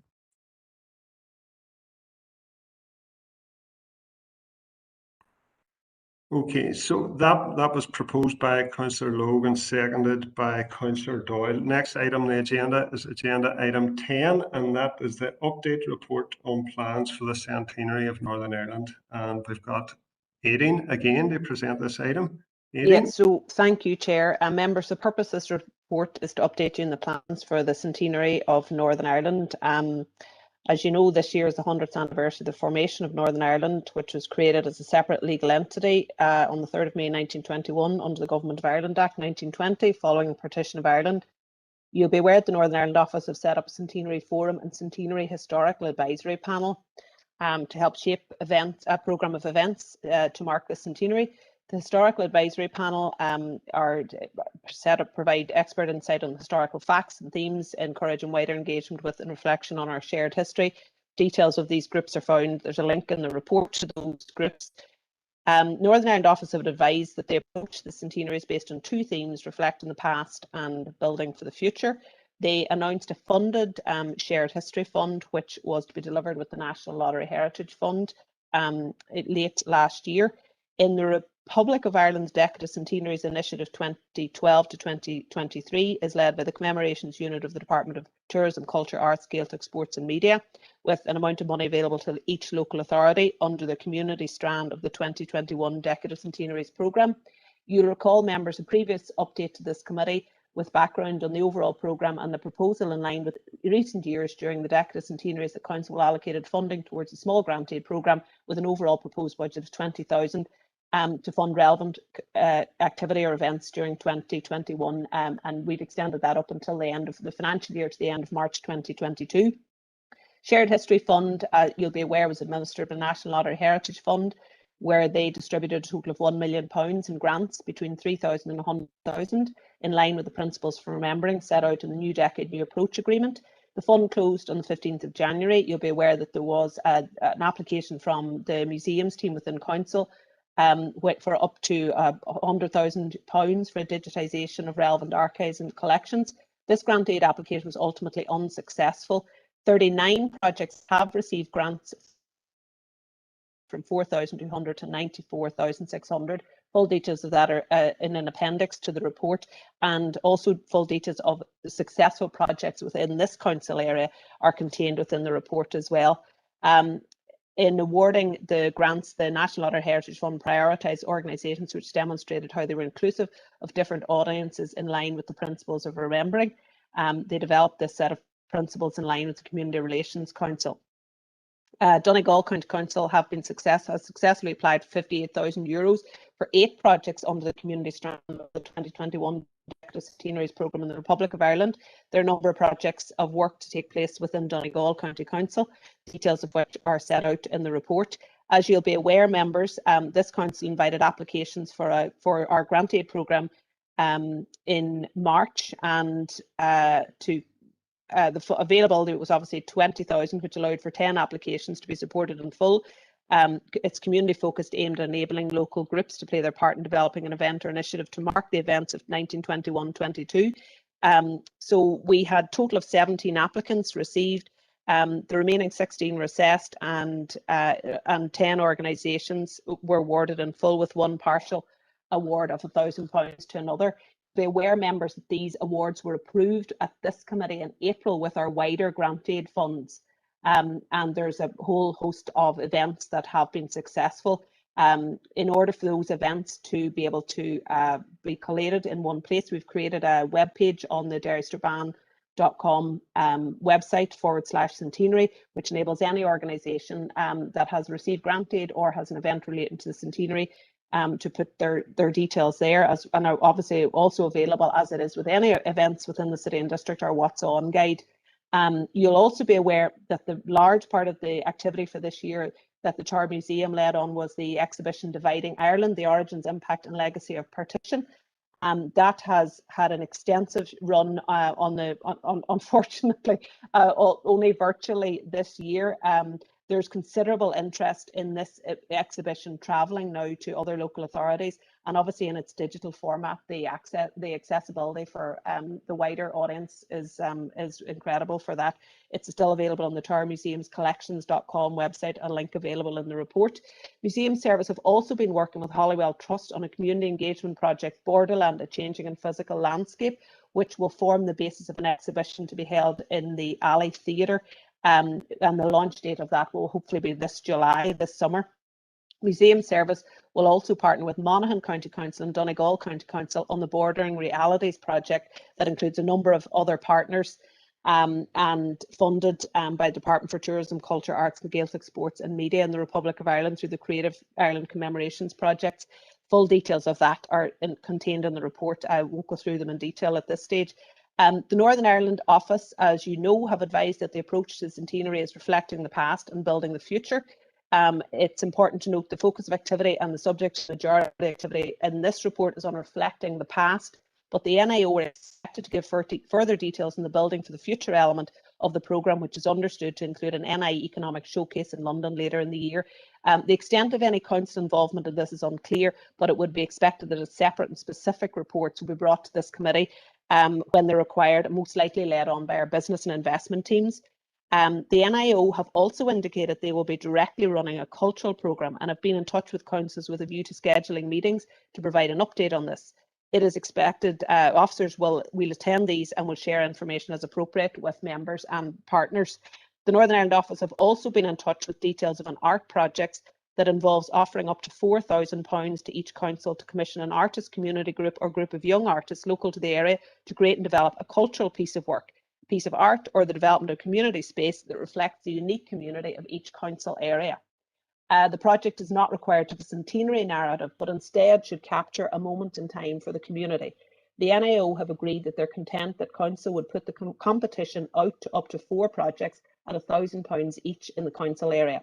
Officers will review and appoint the artists or groups and approve the sites of the project, and the artists or groups would then apply directly to the NIO for the funding and work directly with the NIO to deliver the project. Members, you're asked specifically at the end of this to approve participation in this scheme as outlined. Members, you will also be aware that council have been approached by a heritage group in the city to install a memorial stone in memory of those killed in Derry's civil war, which lasted from the 18th to the 25th of June 1920. This request has come to council as the site just outside the walls on Bishop Street Without is in council ownership. So councillor asked for permission to install this stone, but there's no financial ask. It was deemed appropriate to discuss this in the Decadus Centenaries Working Group. Members of the working group requested Council's museum team to do some additional work on the accuracy of the information, in particular that the names and the spelling were correct.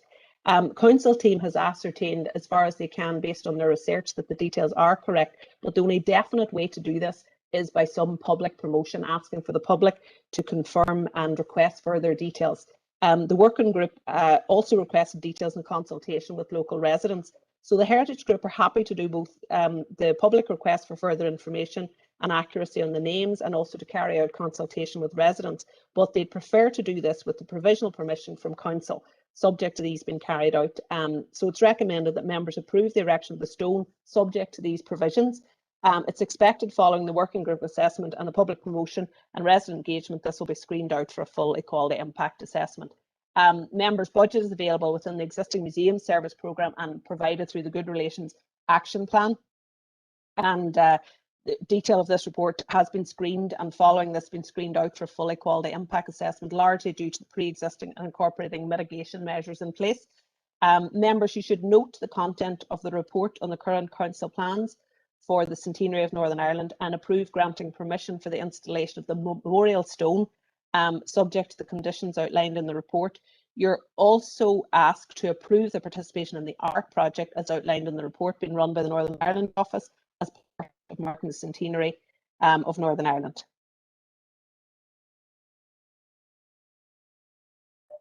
Thanks for that, Aideen. We have two indicated speakers. The first of whom is Councillor Haney. Connor. Thank you, Chair. And I suppose just in that last item there in relation to the stone, just to declare an interest that one of the people who will be remembered on that stone is a relative of mine. So just to have that on the record.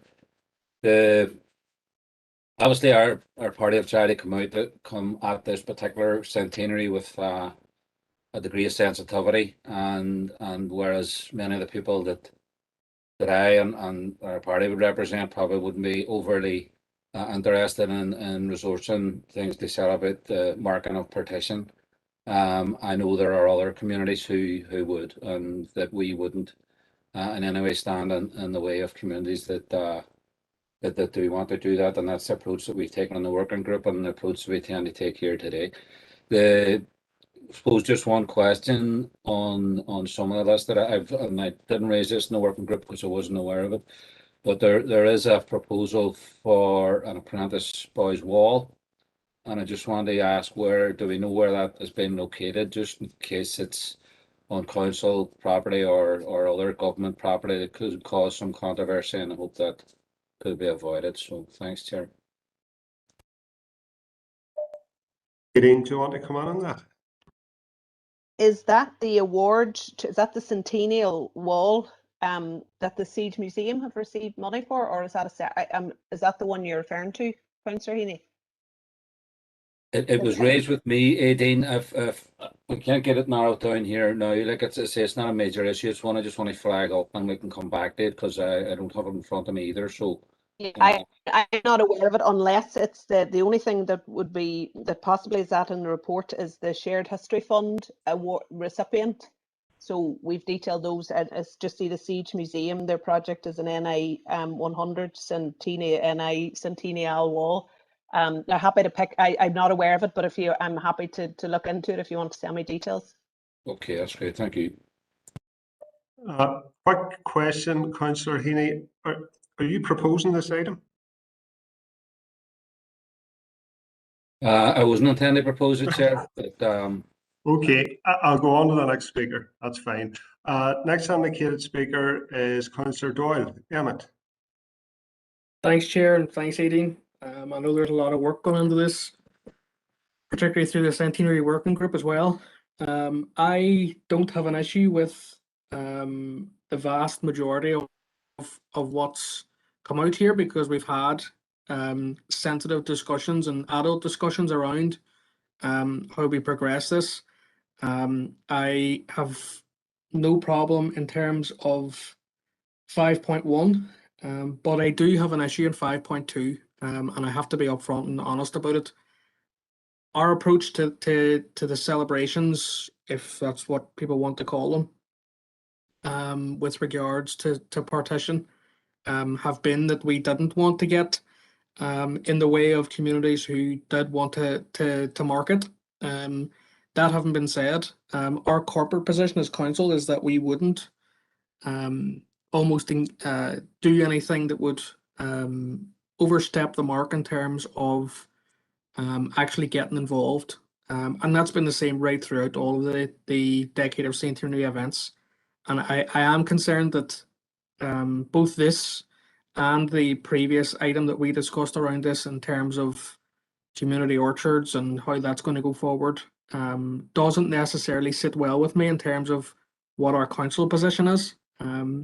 I, at this point, I'm happy to go with 5.1, but I will have to abstain on 5.2, Chair, and unfortunately you're going to have to get another proposer. But I would like to see, I've no issue with finding out a bit more, and I'm sure officers will bring back reports no matter what, and we'll have a look at them. But I do, raising the concern that I do think we're overstepping our corporate position here by doing this. And let's be honest, the NIO are not a neutral party to this, and I think we have to be cognizant of that. I'm trying to be sensitive about it, but there's no point me telling anybody that I can put my name to this at this point, because I can't.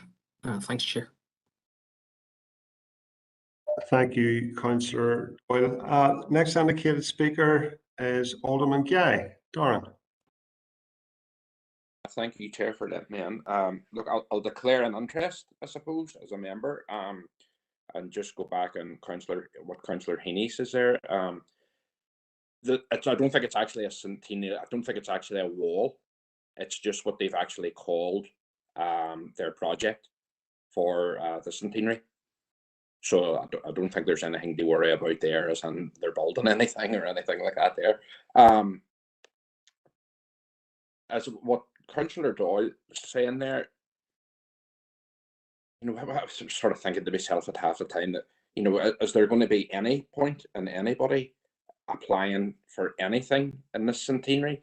Because it's just knocked back one thing after the other, and it's to be honest, I'll just leave it this, but it's getting quite ridiculous, to be honest. There's very little, let's say, future shared space or anything else coming through on a lot of this. Thank you. Before you go, Doran, I'm just conscious that we've had two speakers prior to you and neither have proposed this item. Are you willing to propose this item? Can I just I have no problem. And in the working group, we had agreed anyway to the stone. I think that there was some more scoping in that there to be done, if I'm right, Stephen. And all they've approved. Yeah, no problem with it. The art project. Yeah, I'm happy to propose.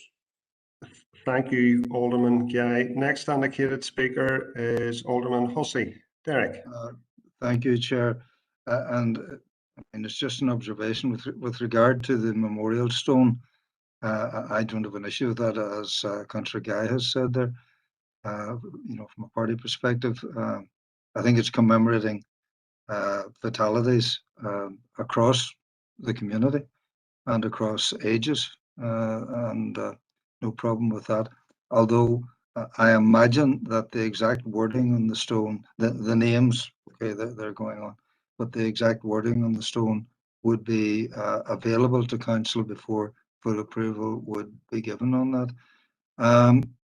The other one, mention had been made there, Apprentice Boys Memorial Hall. I've actually just been off the phone there to the governor of the Apprentice Boys, and the understanding is that that particular item will be in the Siege Museum. Thank you, Chair. Thank you, Alderman Hussey. Next indicated speaker, and by the looks of it, final indicated speaker is Alderman Wark. Graham, and I would remind you that we need a seconder, Graham, if you would oblige us. Second that, Chair, and to be honest, welcome the report here. Obviously, it's a massive year now faraway country in Northern Ireland, and as many people in the communities there looking to celebrate it. And I welcome Councillor Haney's, where he is more or less saying that people are willing to should support people welcome that in the city and district. I know we've had numerous talks in the working group, and there's still a bit of work to do in that, but I welcome the report today and moving forward, and I really hope it's a totally successful year and that many people in the communities there can enjoy the centenary of Northern Ireland, because it's more or less the people here has made this country what it is, and it's an outstanding country, and we should be all proud to live here. Thank you, Chair. Thank you, Graham, for that. So it was proposed by Alderman Darren Guy, seconded by Alderman Graham Wark. Nobody has spoken against it, so I note Councillor Doyle's abstention from 5.2 of the recommendation, if that could be noted on the minutes. So the next item on the agenda is item 11, and that's the Derry Rural Business Development Grants, and we've got Kevin O'Connor to take us through that item. Kevin? Thank you, Chair, and members. The purpose of this report is to give you an update on the rollout of Derry's Rural Business Capital Grant Scheme for the financial year 2021, and obviously also to seek your approval to engage with Derry on the rollout of a new grant scheme for 21-22. So the background to this scheme is that Council, along with other councils across Northern Ireland, were responsible for the delivery of a small capital grant scheme for rural for micro businesses based in the rural areas. The scheme itself allowed businesses to avail of up to just under £5,000 at a 50% grant rate. At a grant rate of 50%. The previous scheme placed business sustainability and growth as its core aims, and obviously it was introduced prior to the COVID pandemic, and obviously the pandemic in many ways changed the direction of the scheme, and in fact it became part of the kind of suite of interventions which Council and the executive used to support businesses throughout the pandemic itself. So the original scheme had a grant aid budget of up to 48,000. The headlines really are in relation to the 2020-21 scheme, where that there was significant interest in this scheme itself. In total, there were 114 applications received. 92 of those applications were deemed eligible to progress to full assessment. In the end, a total of 59 applications were successful, and whilst there were a couple of different tranches to this scheme, an initial allocation of 48,000 was very quickly used, and obviously then Council went back to Derry and were able to secure an additional 119,000 of funding. So that allowed us to support 59 rural businesses, totaling £167,000. Now, I would note that, or ask members to note that the businesses that weren't successful at that point, Council officers worked with those businesses to try to signpost them in other directions in relation to COVID recovery and revitalisation funding themselves. So in relation to the new scheme, officers are working and have agreement with Derry for a new scheme to open with a contribution from Derry around in the region of between 70 and 85,000. Council's business support team are working with Derry and other councils to basically shape the interventions within this programme itself. The recommendation is that Council agrees to participate in the new scheme, subject to the award from Derry itself, and then subject to that, Council is given, the officers are given delegated authority to accept the letter of offer. Thanks for that, Kevin. positive news for micro businesses and rural areas across our city and district. So the first indicated speaker is Councillor Boyle. Michaela. Thank you, Chair, and just to welcome the report and to welcome the letter of offer for the third year of the programme. It is indeed a boost for businesses in rural areas, obviously for the sustainability of businesses, particularly as they I suppose plan their way through COVID and obviously coming out of the easement. But obviously, you know, this will help a lot of businesses in the rural areas, and particularly for the farming community as well too. You know, a lot of machinery and equipment that is needed for young farmers and farmers alike. Just to welcome the letter of offer and propose that we accept it. Thank you. Thank you, Michaela. Alderman Wark has a declaration of interest as chair of LAG. Alderman Guy, or Alderman Hussey. Derek, would you like to comment? Just a quick question. When is it envisaged that the scheme would open for applications?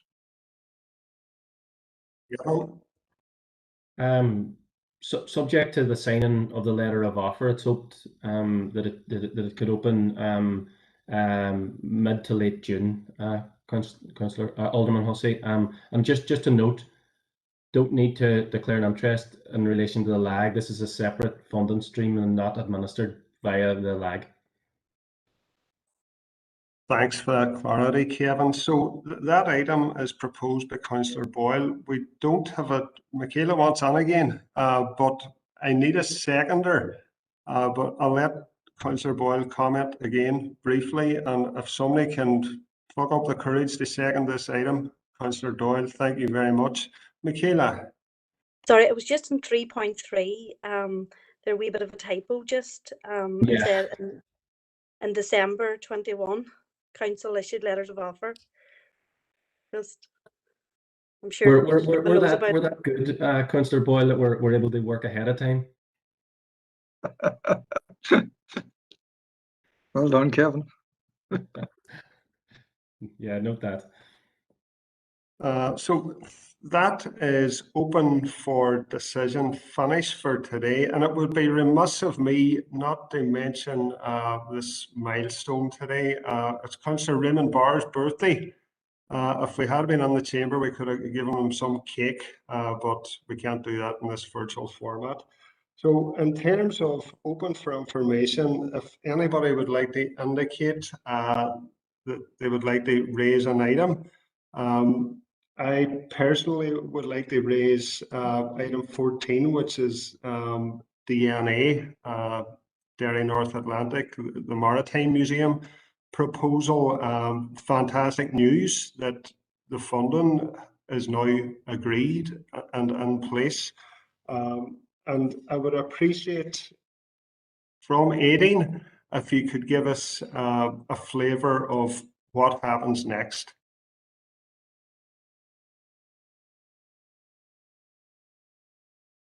Yeah, Chair. So we are meeting, as you see in the report there, the business cases have been submitted to the Department for the Economy, to the Executive Office and Department for Communities.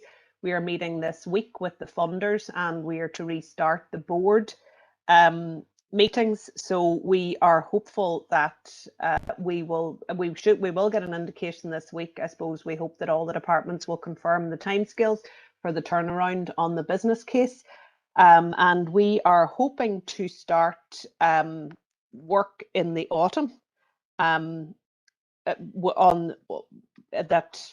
I suppose that we'll be on schedule to start. I don't think it's in the report, but I think following our meeting on Thursday, we should be in a position to confirm, once we get the funders around the table and the rest of the project board, we should be able to in a position to confirm then the delivery schedule as to when we'll be able to see, we'll be able to work towards the actual opening. So I think we'll communicate that with members as soon as we can.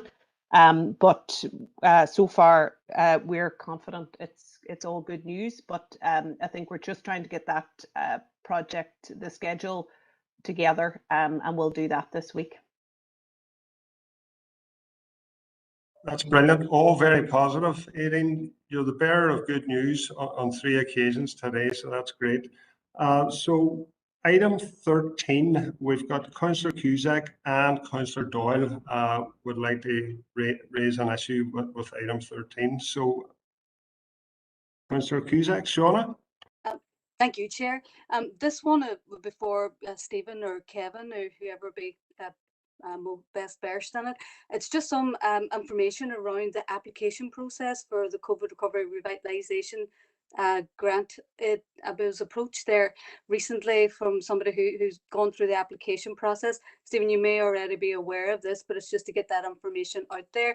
The application clearly states that it can be done electronically, and it says that online. However, this individual had a lot of problems when it actually came to, he had to chase up his application and then was told that no, he needed a hard copy of it and that needed to be signed and etc. etc. So it essentially wasn't an electronic application, whereas all the information he needed to accompany the application again was online as well too. So we don't want people to be stymied in that process or be disappointed. So is there something that we can advise people on, or is it just a hiccup, or is this individual just got there's been a mistake made somewhere? If you could just clear that up, it'd be great. I'm happy to come in on that one, Chair. If that's, I think I dealt with the exact query. I mean, actually, it was clearly stated in the guidance notes that although we did accept electronic receipts and so on, because we know companies will email things, they had to be signed by the individual as originals. And once that was cleared up, that grant has actually been processed and should have been paid out because I signed it off on Monday.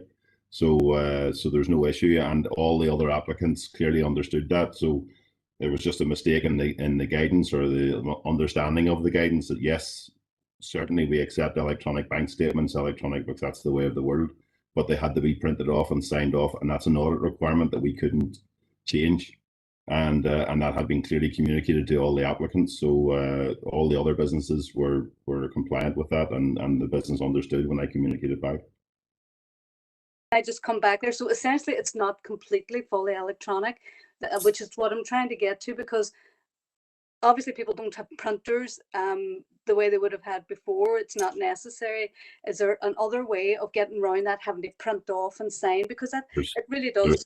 It doesn't help. Well, it's a requirement for the audit of the scheme. We have no way around it as a council, so it was just there as a requirement that had to be done. Okay, all right, thank you. Thanks for that, Shauna, and thanks for that, Stephen. So next indicated speaker is Councillor Doyle, again on item 13. Thanks, Chair. Yeah. I'm trying to be a bit crafty here. It was the only way I could get maybe in on this item. Look, we all know that hospitality in particular has been open partially for the last week or so. And look, I know what people are going to say, and I will raise it at 8 hours as well. But I had a number of people on the phone to me, fit to be tied, because they had visits from the police and others around a whole mix-up in terms of regulations for outside spaces in bars and restaurants. People had put a lot of money in to get ready for the partial reopening, and then we're told then that there were regulations that have been in place, some of them since 2007, that meant they had to close. I know council staff have been working really hard to try and support businesses through all of this, but surely we saw some of this coming. I will raise it at ANR, but I wanted to maybe see if Kevin or someone could give me an overview today of everything is hopefully going to be opening up again in the next 2-3 weeks. Do we need to go around and double check on things for businesses or put out information to make sure that people aren't opening on the morning and being told to close areas in the afternoon? Because that's what happened to a few businesses. I know they were very unhappy about it and contacted me, and I'm sure others. So I wanted to get maybe some views, but I know it is largely an ENR issue as well. So Kevin, would you like to come on that? Is it Chair, ENR or is it Health and Community? Chair, maybe if I'm Stephen here, sorry, if I maybe Yeah. come in on that, because I know we work with some of the businesses as well. Obviously, it is largely an ENR issue because it works with environmental have been clearly working very closely with our colleagues. Just to be clear, any of the businesses that were asked to or had expected to open and then didn't open with our outside spaces, that was not as a result of a visit from any of our environmental health officers. Our environmental health officers have been working very hard to advise, guide, and support businesses. So I'm not sure whether it was other statutory agencies, but certainly through our environmental health, we're very much helping and advising and guiding businesses. The legislation was on, and as I say, the ENR will clearly have more details than ourselves, but the legislation was based on the outside space for smoking huts, which was they have to be 50% open. So where they weren't, there were issues, but this has not been as a result of any visits from council, and has not been a result of any enforcement action or anything like that. We've very much been helping, advising, and guiding. So we have not had any complaints directly from businesses, just stuff we've seen online, largely around Belfast. But I can assure Councillor Doyle that we are working very hard to help our businesses open and to make sure that as the regulations change and over the next few weeks, that we'll start to obviously allow hopefully indoor dining, etc. But there may be restrictions or there may be guidance. We will work very hard to ensure that we work with our businesses to help them. And we do not want any of our businesses in a position where they open and then are forced to close again. That's not ideal. But I'm not aware of any issues as a direct result of our interventions in council. Thanks for that update, Stephen. Are you happy enough with that, Emmett? Look, what I'll do, Sheriff Stephen, if you're okay, is come back to you, because I know there were two businesses, for example, in Waterloo Street that were actually opened and then were told to close, and I think in fairness it was by the police. But obviously I think there's a piece of work there just to reassure people that when everything opens up again, that they're doing their best. Now I don't know the circumstances around what they were closed for, but obviously nobody wants that to happen. So it's just ensure that we can support people where we can. Thank you. All right, cheers. And final indicated speaker is Councillor Mellon. Aileen. Thank you, Chair, for bringing me in. Just on the back of Councillor Doyle's comments, I know this committee have been working with all businesses throughout, and I want to thank them for their service to the community and the business owners. Where people did seek help, that they were there to assist and guide, and I suppose that as a remit we're not able to account for other statutory bodies, but I suppose here it has always been the main frame that we do assist and support people, and I think that leads me to this report. I think something that really stands out in this report is not that it's just throwing money at startups. There is support there as well, and it's not just about surviving, it's thriving and prospering within the business sector and within our city and district. So I just want to welcome the report. It's good to see a range of different services who have availed from the support the council has given within this fund. I was just looking to see is it the qualitative kind of monitoring of it, or what is the monitoring process? I don't mean whether they have done what they said, but like where are they at now in 6 months' time, or where we can gather stories and journeys throughout the support and services that we provide from council out into the community. Kevin, do you want to come on that? Yeah, and before I do come on that, I just want to add one point to what Stephen said. We ourselves, council has a COVID reassurance scheme, which basically allows businesses to sign up to the scheme. So what they do is they go through they're given the platform to do a risk assessment of their premises. And they're given a guide on which to make it COVID safe. So I do think that, and so we introduced this back, I can't remember how many lockdowns we're in now, but when we were reopening the last time, we introduced this scheme. It had some take up, but I would encourage members, if they are talking to businesses, to direct them to that scheme specifically as the indoor, because it's more aligned to the indoor businesses, and obviously hospitality hopefully opening soon. I think it's an important scheme. Just in terms of the startup stuff, yeah, Councillor Millen, we do track the businesses. So within a year of receiving the grant, we do a "Where are you now?" conversation with every single business who takes part on that program. I would say that probably 75% of the businesses that do take part on that startup program, they come back to council and we refer them then on to the next stage in that sort of support kind of pathway, which is generally which is now called the big program. And so they get onto that, and then the next stage after that is we hope then that they can potentially become an Invest NI client. So, 3/4 of the businesses that we would deal with, we, at any, at these points, we end up having a relationship and getting to know them and understanding then what their needs are going forward. And what we try to do, and in fact, I just saw on social media this week, we've been advertising for businesses to come forward who have been involved with council or who have a project they want to get supported. We will actually actively promote that through our channels. So we don't just, this is the start of a relationship really in terms of the business and, from a support perspective.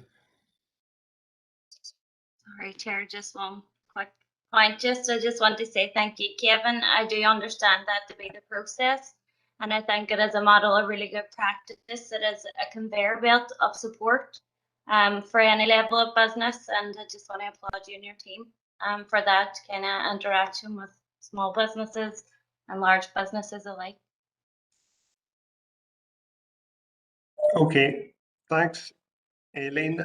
So final indicated speaker on open for information is Alderman Hussey, Derek. So it's item 14, so it'll be 18.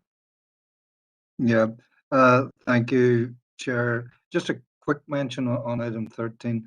I think the big thing that business wants is clarity, and I'll leave it at that comment. We want clarity on what we can and can't do. Moving to item 14, just from again, it's an issue of clarity. Last I had heard tell of this, and obviously there's a period not in council, we were talking about a Maritime Museum, and the DNA project was part of that.